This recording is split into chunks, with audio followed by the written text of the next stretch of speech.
Joshua 3-ാം അധ്യായം. Joshua അതിരാവിലെ എഴുന്നേറ്റു. അവനും ഇസ്രായേല്യർ മുഴുവനും ഷിത്തിമിൽ നിന്ന് നടന്ന് ജോർദാൻ വരെ ചെന്നു. അപ്പുറം കടക്കുന്നതിന് മുമ്പ് അവർ അവിടെ രാപാർത്തു.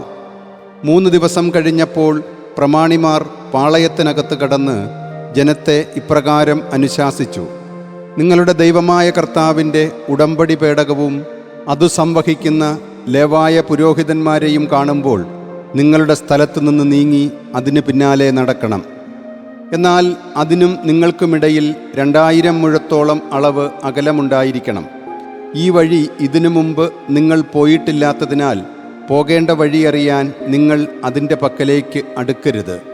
ജോഷ്വ ജനത്തോട് പറഞ്ഞു: നിങ്ങളെ തന്നെ ശുദ്ധീകരിക്കുവിൻ. എന്തെന്നാൽ നാളെ നിങ്ങളുടെ ഇടയിൽ കർത്താവ് അത്ഭുതങ്ങൾ പ്രവർത്തിക്കും.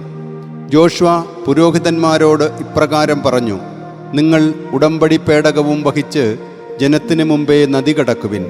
അവർ ഉടമ്പടി പേടകം വഹിച്ച് ജനത്തിനു മുമ്പേ നടന്നു. കർത്താവ് ജോഷ്വയോട് പറഞ്ഞു: ഞാൻ മോശയോടുകൂടെ ഉണ്ടായിരുന്ന പോലെ നിന്നോടുകൂടെയുമുണ്ടെന്ന് അവർ അറിയുന്നതിന് ഇന്നു ഞാൻ ഇസ്രായേൽ മുഴുവനും മുമ്പാകെ നിന്നെ വലിയവനാക്കാൻ തുടങ്ങുകയാണ്. ജോർദാൻ്റെ ജലാതിർത്തി വരെ എത്തുമ്പോൾ ജോർദാനിൽ നിങ്ങൾ നിൽക്കണം എന്ന് ഉടമ്പടി പേടകം വഹിക്കുന്ന പുരോഹിതന്മാരെ നീ അനുശാസിക്കണം. ജോഷ്വ ഇസ്രായേല്യരോട് പറഞ്ഞു: ഇവിടേക്ക് അടുത്തുവന്ന് നിങ്ങൾ നിങ്ങളുടെ ദൈവമായ കർത്താവിൻ്റെ വാക്കുകൾ കേൾക്കുവിൻ.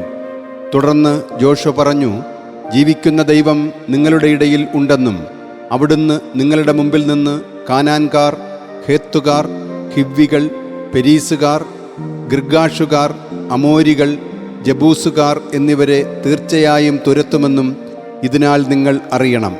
ഇതാ, ഭൂമി മുഴുവൻ്റെയും നാഥൻ്റെ ഉടമ്പടി പേടകം നിങ്ങൾക്ക് മുമ്പേ ജോർദാനിൽ കടക്കുകയാണ്. ഇപ്പോൾ നിങ്ങൾ ഗോത്രത്തിന് 1 വീതം 12 പേരെ നിങ്ങൾക്ക് വേണ്ടി ഇസ്രായേൽ ഗോത്രങ്ങളിൽ നിന്ന് എടുക്കുവിൻ. ജോർദാനിലെ ജലത്തിൽ ഭൂമി മുഴുവൻ്റെയും നാഥനായ കർത്താവിൻ്റെ പേടകം വഹിക്കുന്ന പുരോഹിതന്മാരുടെ ഉള്ളങ്കാൽ നിശ്ചലമാകുമ്പോൾ ജോർദാൻ ജലം വിഭജിതമാകുകയും മുകളിൽ നിന്ന് താഴേക്കൊഴുകുന്ന ജലം ഒരു ചിറയായി നിൽക്കുകയും ചെയ്യും. ജോർദാൻ നദി കടക്കുന്നതിന് ജനം തങ്ങളുടെ കൂടാരങ്ങളിൽ നിന്ന് നീങ്ങിയപ്പോൾ ഉടമ്പടി പേടകം വഹിക്കുന്ന പുരോഹിതന്മാർ ജനത്തിനു മുമ്പേ ഉണ്ടായിരുന്നു. പേടകവാഹകർ ജോർദാൻ വരെ എത്തുകയും പേടകവാഹകരായ പുരോഹിതന്മാരുടെ പാദങ്ങൾ കൊയ്ത്തുകാലം മുഴുവൻ തീരങ്ങളെല്ലാം കവിയുന്ന ജോർദാൻ്റെ ജലാതിർത്തിയിൽ മുങ്ങുകയും ചെയ്തപ്പോൾ മുകളിൽ നിന്ന് താഴേക്കൊഴുകുന്ന ജലം നിലച്ചു. സാറെതാന് സമീപമുള്ള ആദം പട്ടണപ്രദേശത്ത് അത് ബഹുദൂരം ഒരു ചിറയായി ഉയർന്നു. ഉപ്പുകടലായ അറാബ കടലിന് നേർക്കുള്ള ഒഴുക്ക് നിശ്ശേഷം വിച്ഛേദിക്കപ്പെട്ടു. ജനം ജെറീക്കോയ്ക്ക് മുമ്പിലായി അക്കരെ കടന്നു. കർത്താവിൻ്റെ ഉടമ്പടി പേടകവാഹകരായ പുരോഹിതന്മാർ ജോർദാൻ്റെ മധ്യത്തിൽ വരണ്ട നിലത്ത് ഉറച്ചുനിന്നു.